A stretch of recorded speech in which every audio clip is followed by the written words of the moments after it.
Section E, a proclamation without emancipation.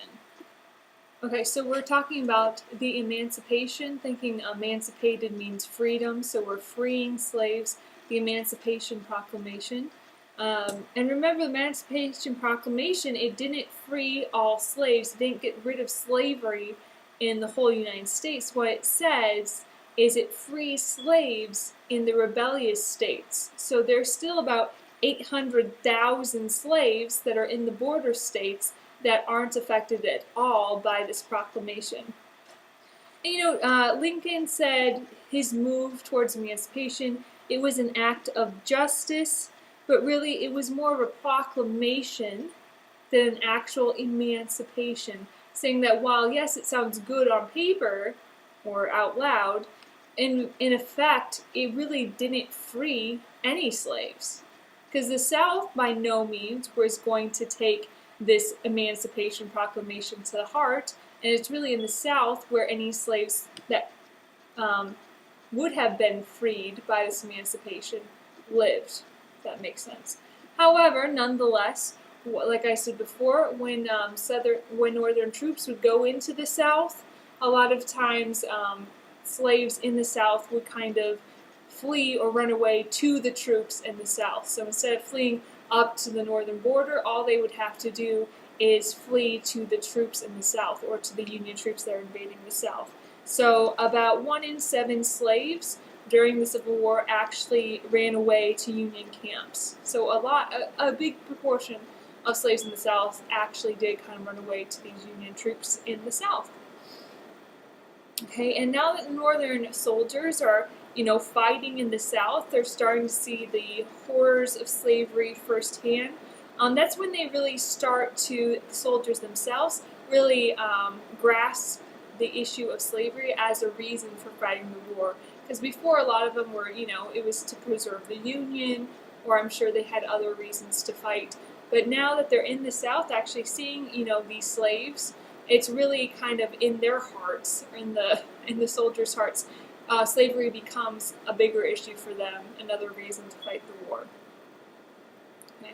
So like I said, the proclamation, while it's a step in the right direction, it really doesn't make that big of an impact directly on the slaves in the South because they're still in bondage.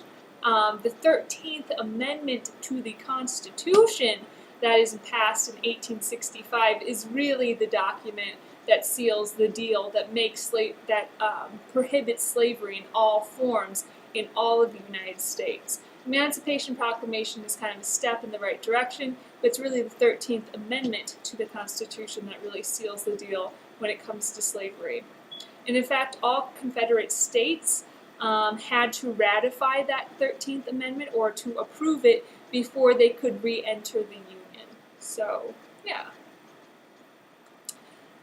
Reaction to the proclamation or the Emancipation Proclamation. Well, there were some people that thought Lincoln didn't go far enough. So those kind of ardent abolitionists didn't feel the Emancipation Proclamation did enough. On the flip side, there are those, especially kind of in that butternut region, a kind of pro-slavery region, that thought Lincoln had gone way too far. Some boys in blue, or some people who are fighting for the Union in the border states that had slavery, saw this as a very bad thing, okay? Because these boys in blue in the border states were really fighting to preserve the Union, and now there's this Emancipation Proclamation, and now people are starting to fight for the end of slavery, and so a lot of soldiers from the border states actually desert or leave because they're like, I'm not fighting, to get rid of slavery. I was fighting to preserve the Union. So we do see some deserters because of the Emancipation Proclamation. The South saw this as kind of Lincoln was simply trying to cause more slave rebellions. Okay? So the South thought that Lincoln was just trying to cause or stir up trouble with the slaves in the South, which is, of course, what he was doing. And, in general, now the North, in a global perspective, definitely has a stronger cause. Now we're fighting for a moral cause. We're trying to end slavery. So, Britain is even less likely to enter on the South side after this proclamation because we are officially claiming as a reason to fight the war the emancipation of the slaves. Next section, Section F, Blacks Battle Bondage. So we're going to be looking at the slaves themselves. So at the start of the War Department in the North, the Union Army, had refused to accept free blacks into the Army. The Navy had enlisted some for like cooks and stewards and that sort of thing, but at the beginning in the North, blacks weren't allowed to fight. Okay? But once we started to run low on manpower in the North, we kind of changed our tune. So we actually started to allow blacks fairly early on to enlist.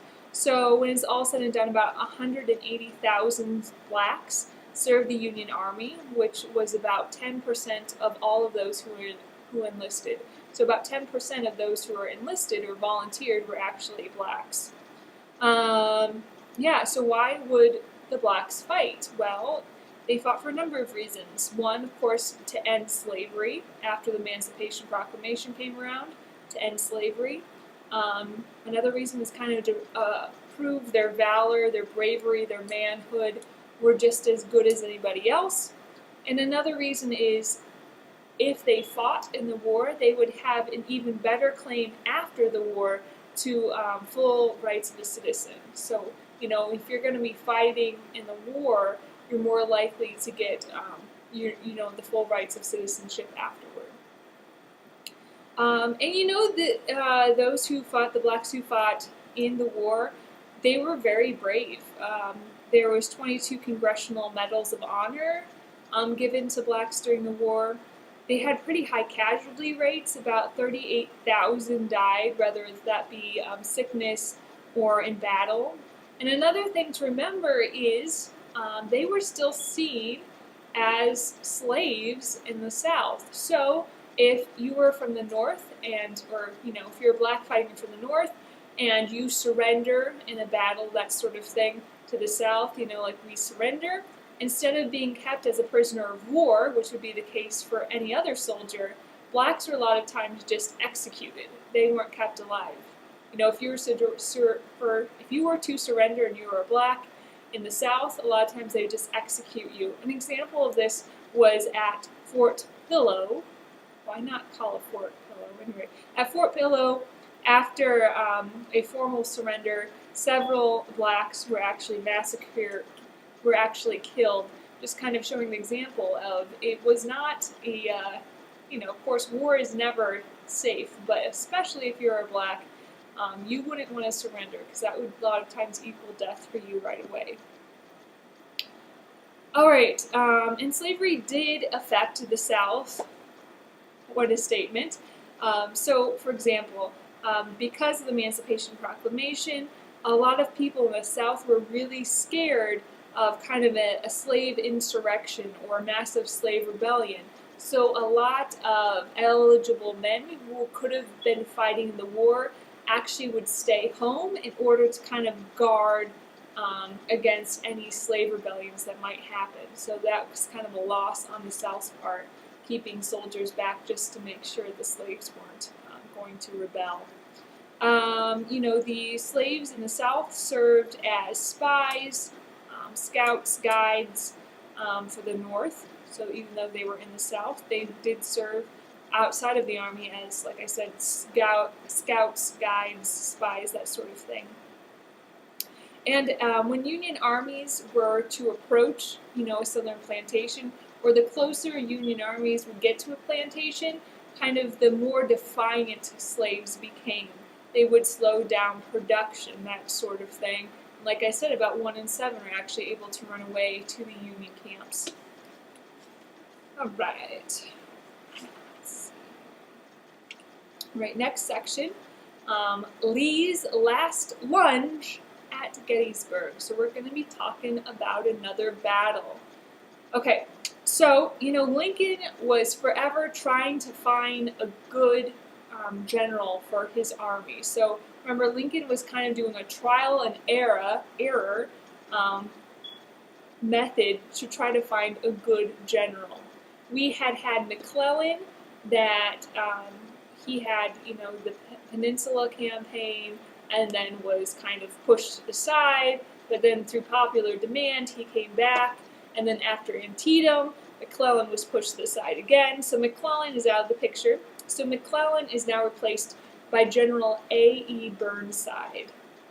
Fun fact of history, we get the term Sideburns from General Burnside because General Burnside indeed had these epic sideburns, and so the name Sideburns itself comes from this general.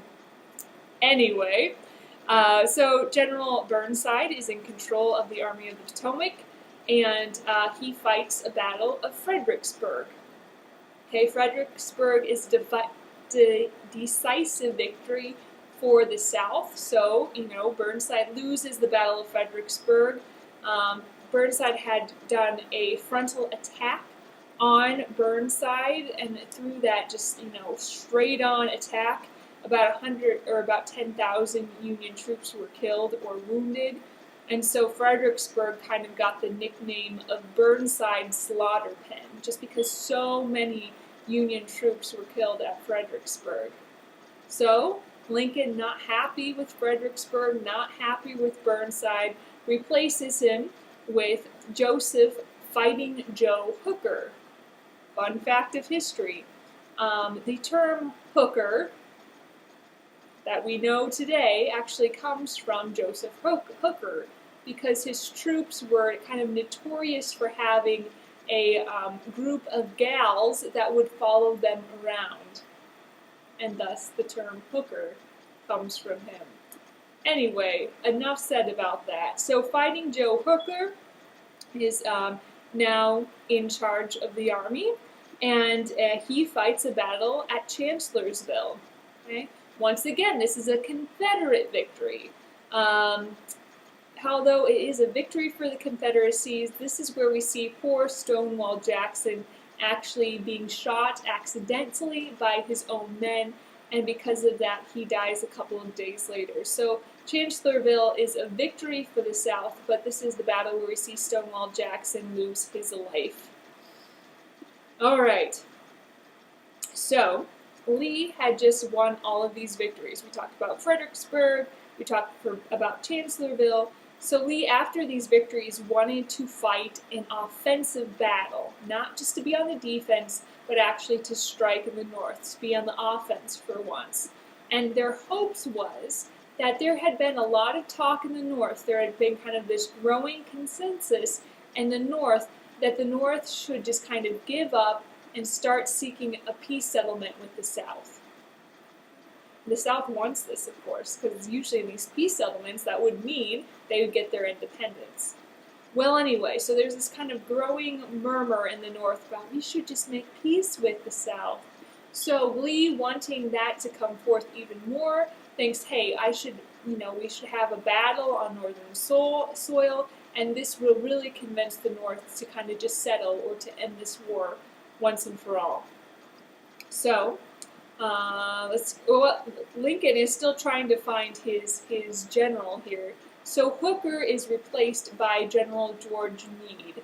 So first we had McClellan, and then we had Burnside, and then we had Joseph Fighting Joe Hooker, and now we have General George Meade. So you can see Lincoln's really kind of going through the generals. Okay, and General George Meade is, of course, a Union general, and he'll be in charge of the troops during the epic Battle of Gettysburg. So let's talk about Gettysburg. This whole next thing's going to be about Gettysburg because it's kind of a big deal. So this is a Union victory in Pennsylvania. It was the last time the South would actually invade the North, and this is really, the South goes downhill from here. Okay, so you could say Gettysburg is kind of the high tide of the South, of the war in the South, but from here it kind of goes downhill. This loss at Gettysburg kind of dooms the South. Anyway, it's the furthest north any significant Southern force would get is at Gettysburg.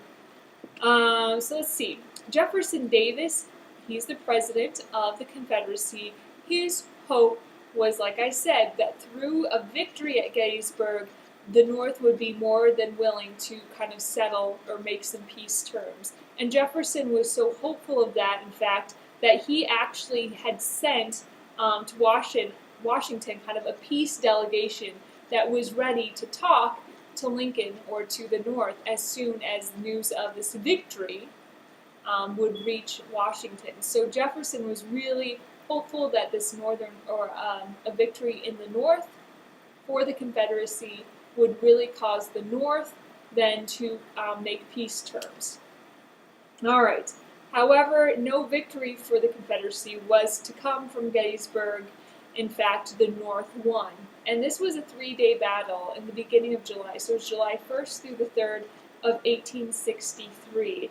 And this was just a huge, the battlefield was acres and acres and acres. It was 92,000 Union troops versus 76,000 Confederate troops. So this just massive, massive battle.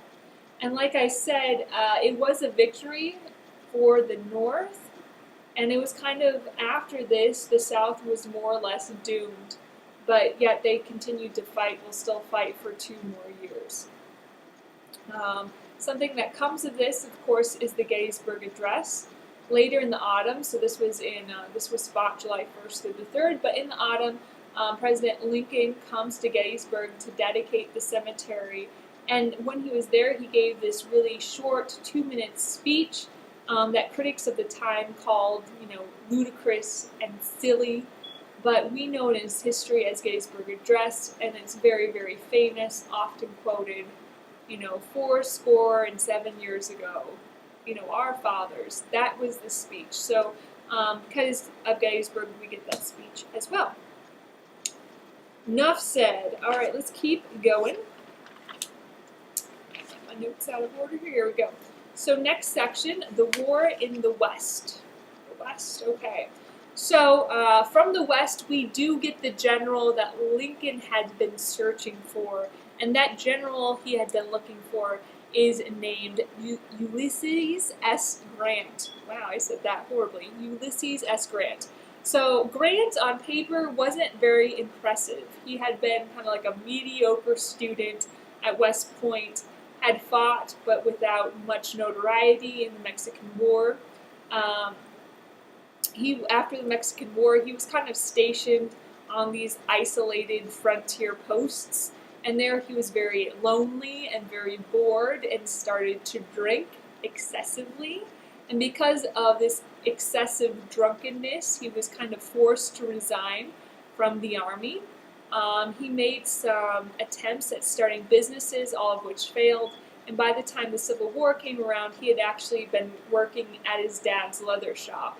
So not exactly the war hero one might expect. Well, anyway, so during the Civil War, of course, he's entering on the North side, and he finds success fairly quickly.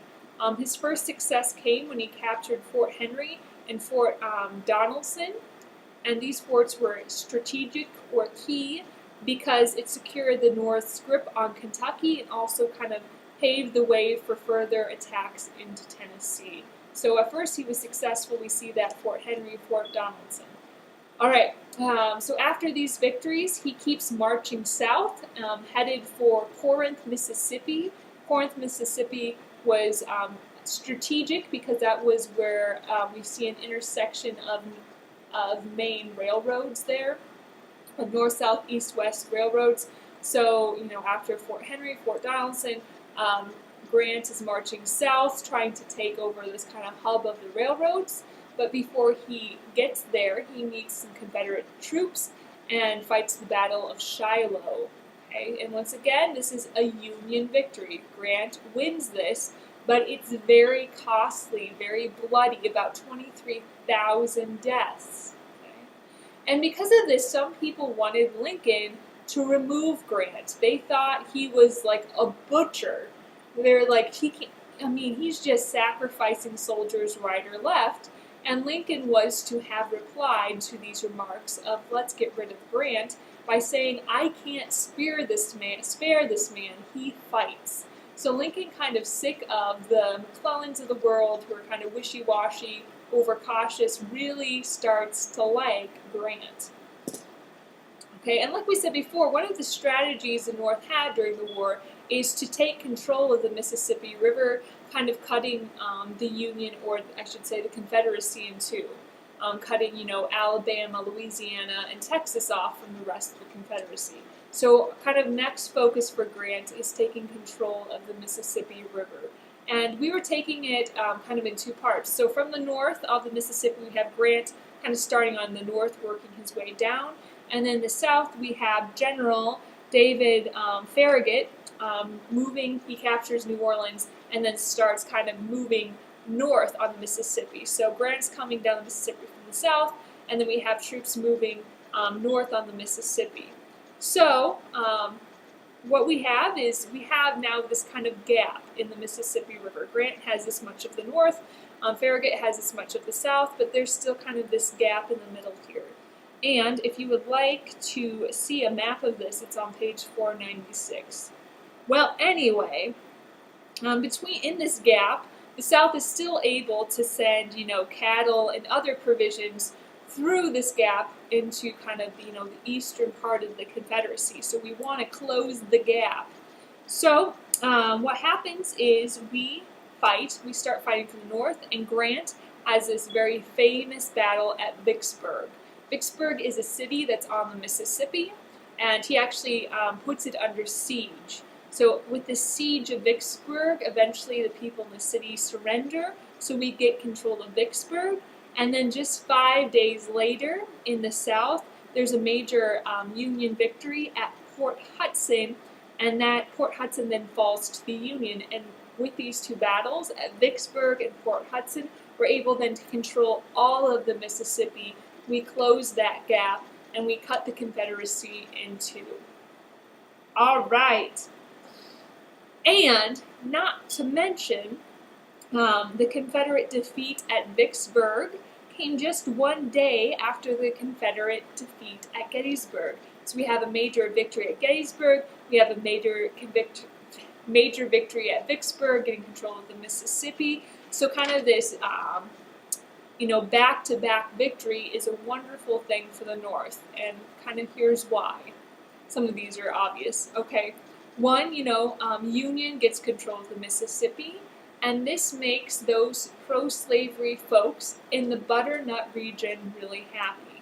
So those pro-slavery folks that were in that Butternut region were really mad after the Emancipation Proclamation, but this victory, this getting control of the Mississippi, kind of pacifies them, kind of settles them down, because a lot of these people in the Butternut region are farmers, and now that they have control of the Mississippi, or the Union has control of the Mississippi, they have better ways to transport their farm goods. So the Butternut people are kind of pacified through this victory at Vicksburg.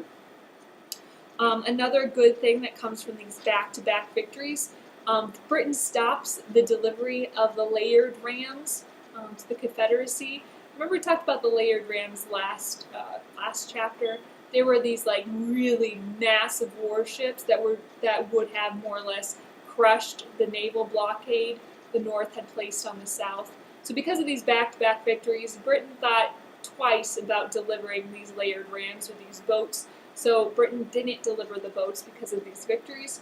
Also, kind of as a side note, France, who was going to sell the South 6 naval vessels, kind of killed that deal as well. So really all hopes for foreign aid were killed. I mean, we keep talking about, I keep saying that, but it's true. There's a lot of things put in place that prevented the French and the British from coming in on the north side. And these back-to-back victories were one of those things. All right, next section. Sherman scorches Georgia. Sherman scorches Georgia. Well, here we go. So after Grant's victory at Vicksburg, Lincoln loves him and transfers him to the east. So after Vicksburg, Grant is transferred to the east, and their Union troops were under siege in the city of Chattanooga. So there are a bunch of Union troops under siege in Chattanooga, meaning they're being surrounded by Confederate forces. but Grant comes to the rescue. He kind of fights his way to the city of Chattanooga, winning battles at Missionary Ridge and Lookout Mountain, and finally he gets to Chattanooga and liberates the Union troops. And that is more or less clearing all the Union troops out of Tennessee. And now that all these troops are out of Tennessee, the path is cleared for an invasion into Georgia. Okay, and here we go. So let's talk about the invasion of Georgia, which is, of course, what this section talks about mostly. So the conquest of Georgia, this task of conquering Georgia or going through Georgia was given to General William Tecumseh Sherman. So Sherman, he starts marching his 60,000 troops into the heart of Georgia. He takes Atlanta, he burns it, and continues 250 miles through Georgia on his march to the sea. He goes from Atlanta and then ends up all the way 250 miles through Georgia into Savannah. Like I said, he has 60,000 troops, and as they go through Georgia, they are burning buildings, they're tearing up railroads.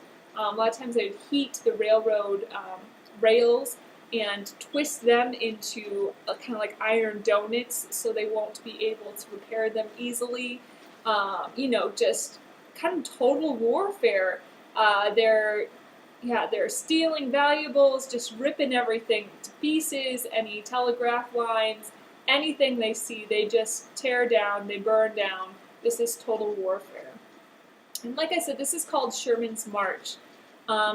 He's destroying supplies that were destined for Confederate troops, really weakening the morale of the Confederate soldiers. The Confederate soldiers that are off fighting are hearing about Sherman and that he's tearing up all of their hometowns, so really kind of hurts the morale, clearly, of the Confederate soldiers.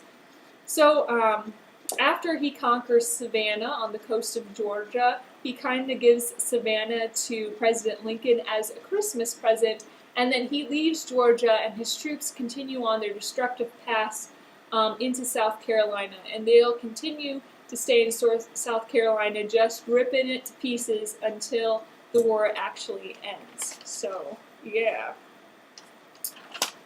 Okay, and with that, I think that is enough for this video.